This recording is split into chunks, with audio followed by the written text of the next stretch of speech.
Hi guys, it's me Gian and welcome back to my YouTube channel. So this channel is now having 12,000 subscribers. So maraming salamat po sa inyong lahat sa walang sawang pagbibigay ng comments, likes at pag-subscribe sa YouTube channel ko na ito. So for today's video, pag-usapan natin kung kailan yung specific month na magiging mas buhos at mas maganda yung daloy ng swerte sa bawat zodiac signs for the year 2024 na siyang isa sa mga pinaka-aabangan natin by this month. So Paskong-Pasko na nga tayo at December 8 tayo ngayon. So ito yung kapistahan ni Mama Mary for the Immaculate Conception. So happy fiesta po sa lahat and may Mama Mary and God bless as always. So sa bawat desisyon natin sa buhay, aside from this mga lucky charms, mga pampaswerte, mga feng shui, kailangan wag nating tanggalin at wag nating kalimutan na magpasalamat at laging manampalataya at mag-pray, mag-wish sa ating Panginoon at syempre kay Mama Mary para yung swerte, yung positive energy, yung biyaya ay palaging andyan at hingin natin yung syempre yung magandang kalusugan at pagmamahal sa pamilya at safety na din sa bawat travel kasi aanhin mo yung kayamanan kung yung mga darating na swerte kung bigla ka namang mawala, 'di ba? So sa bawat araw kasi every gising is a blessing. So kailangan wag nating kalimutang magpasalamat. And of course, hindi lang naman tayo talaga umaasa palagi sa swerte. Though, isa itong magandang guide para sa atin, pero kailangan magsumikap pa din tayo, magpursige tayo para sa goals natin sa buhay. So, gawan natin ng paraan, magsipag tayo lahat-lahat.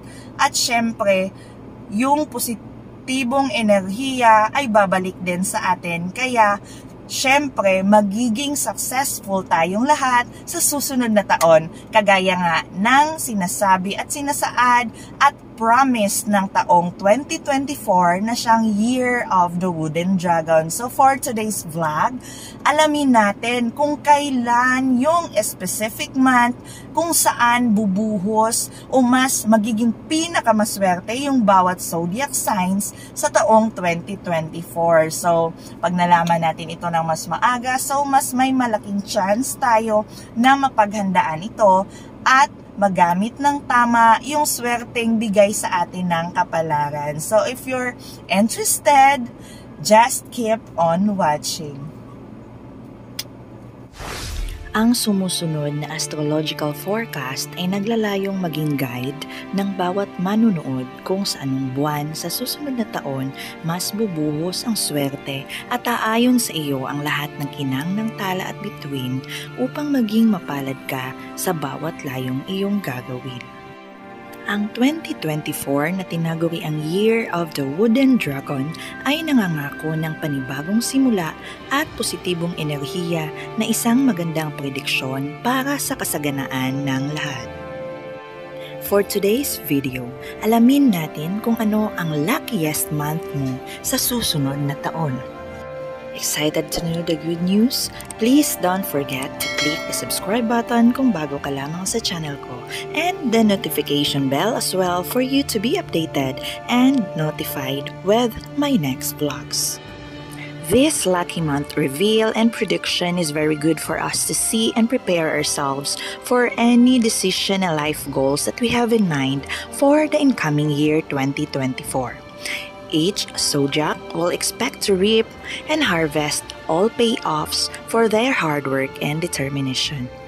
Sa specific lucky month na ito, mas magandang gumawa ng malaking hakbang into good investments at partnerships para mas maging malaki ang chance ng paglago at success ng anumang endeavor natin sa buhay.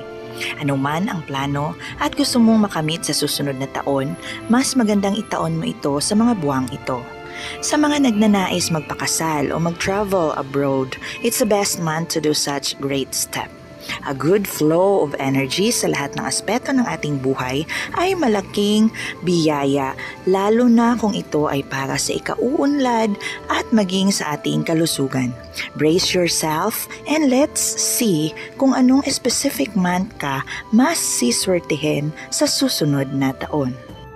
Ang lucky month for Aries ay January, Taurus, April, Gemini, September, Cancer, July, Leo, August, Virgo, September, Libra, October, Scorpio, January, Sagittarius is July, Capricorn, June, Aquarius is March, April up to May, and Pisces is the month of March.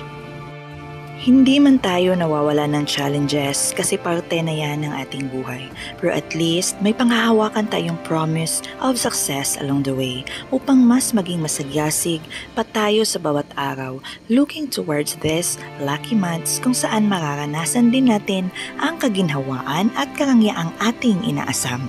Naway maging masagana tayong lahat sa susunod na taon. God bless everyone. Thank you for watching.